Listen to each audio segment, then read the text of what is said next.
How are your guys feeling after a couple days of rest? Feeling great, man. The energy has been great. We put in the game plan yesterday. Just had a really good long film session.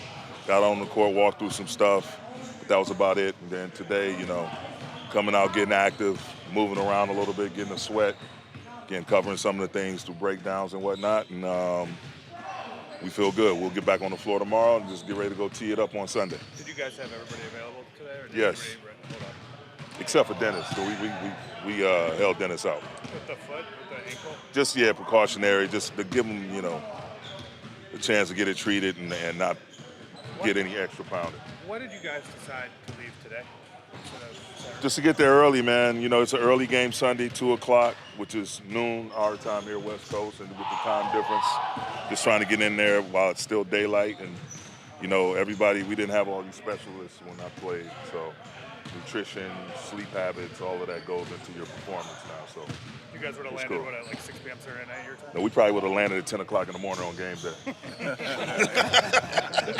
Coach, can you talk a little bit about the craziness of this new playoff format?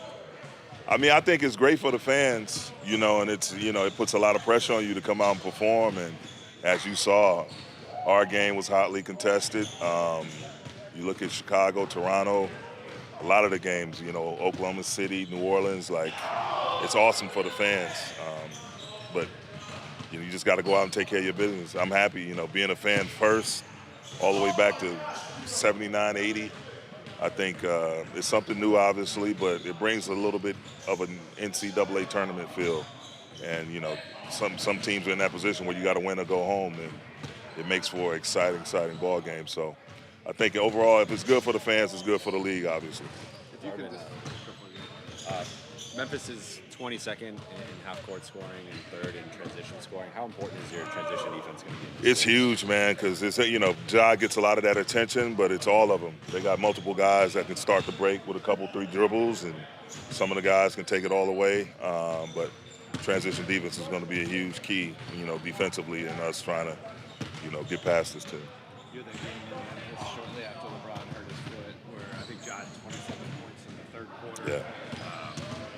How much can you glean from that in your film study? And what's the biggest messages that you're telling the team to be able to compete with them? Man, just to, just make Ja see bodies, without giving up too much. Just try to, that's any NBA game for that matter. And now with the stakes being even higher, and what he likes to do is live in the paint, attacking downhill repeatedly, constantly with force. We're going to have our hands full. Our job has to be to not let them get inside of our defense, continuously. So that's a huge part of it. Transition D, and then again, being great on the ball and having guys shifted behind the individual defender that's guarding the ball. You guys do It'll be a lot of people. You guys have had a lot of success being in the line. I'm sure that's been a big part of what you guys do. I would suspect in the playoffs you'd expect the physicality to go up. You've been through that as a player. Have you talked to your team about that at all, and how are you guys going to mitigate? I mean, I've talked to maybe getting 3 or 4 fewer points per game. It's we used to have this saying in Milwaukee, don't ask, don't beg, don't expect anything from officiating. And they have a job to do, and we have to do our jobs in spite of what we may disagree with, whether a whistle is blown or not blown. We have a job to do, so that's been my message to my team the entire season.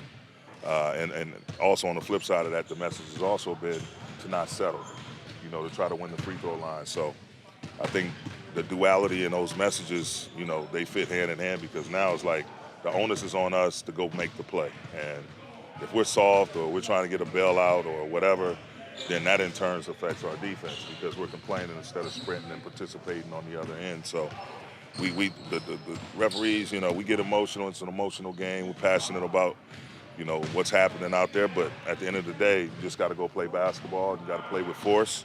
And usually the team that's playing the hardest usually gets a favorable whistle. Have you added any little wrinkles to what you guys are doing because of the playoffs now? Or are you guys pretty much staying packed? Yeah, We added a couple things, BT, Such as? such as things that I'm not going to tell you. And how did they receive those new things? It's great. It's great, man. We have full participation, full compliance. It's beautiful. Our captains are very vocal, helping the young guys out. Everybody is just, if it's something that's not right, we're not just glossing over it. We're stopping the action like we did today in practice, stopping the film, make sure we all understand what we're trying to do and what being on the same page is, and trying to achieve that. So it's been great, man. The dialogue, player to player, coach to coach, coach to player, player to coach. It's been unbelievable, as it should be for this time of the year. Darvin, I know the postseason isn't the first rodeo for you. Right. Obviously, you've been there as a player and as an assistant, but now in that head chair, has anything changed for you? Do you reach out to anyone? Not really, man. I was with one of the best, side by side with one of the best, and Mike Budenholzer, and watching him, seeing how he handled a lot of things was firsthand lesson for me. And I think the biggest thing is, my demeanor, my body language. It's not going to change. It's going to be what it's been all year. I don't get too high, I don't get too low. Just coaching my team as passionately as possible, and going out there and make sure we compete and we're together and live with the results. And so, I don't see much changing for me.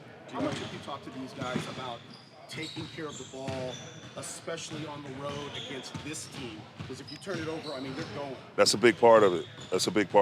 We turned the ball over in the regular season against this team. I can't remember exactly which game it was, but we didn't do ourselves any favors. So in order for us to defend like we need to do at the level we need to be at, the ball security is definitely right in the mix to be able to do that at the top of the list, actually. Those live ball turnovers, they kill you. And to get them running, they crowd, get into it, they dunking and making open threes all over the place. And on the flip side, we're not able to get anything good out of our offense. So our ball security definitely has been talked about. You and Taylor have both spoken so highly about one another throughout the year. How does your relationship shift with the playoff series on the line? Obviously he has a job to do, I have a job to do, but it's so beautiful. He texted me right after we won, and texting back was like, wow, man, it's amazing how far we've come.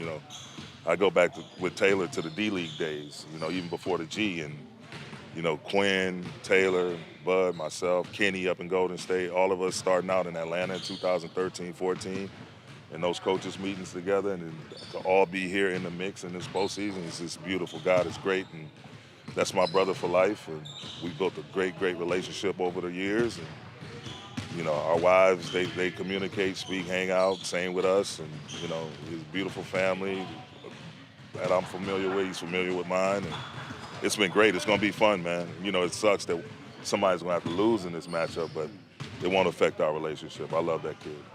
How much does that familiarity change the chess match, where you guys kind of know each other's tendencies? I don't want to speak for Taylor, but I'm pretty positive that we both know that you got to come with an organized plan and have some adjustments in tow, but also the players got to go out and play.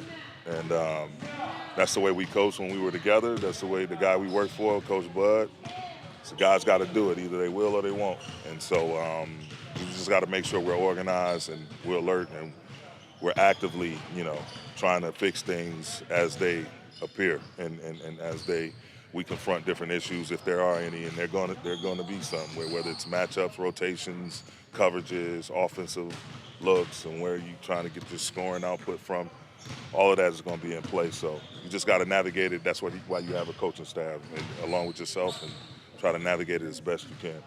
Rui has been in closing lineups last few games. Yep. What did he show you, and what did you learn about him, especially the last couple of weeks? Rui is a hell of a talent, man. I thought he got us off on the right foot in that overtime against Minnesota, knocking down that three.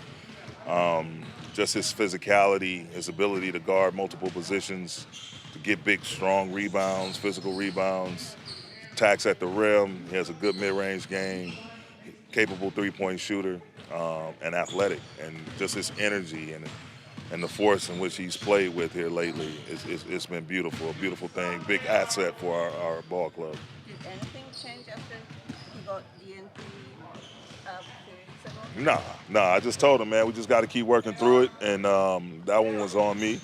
But as you can see, he's been in the thick of the mix.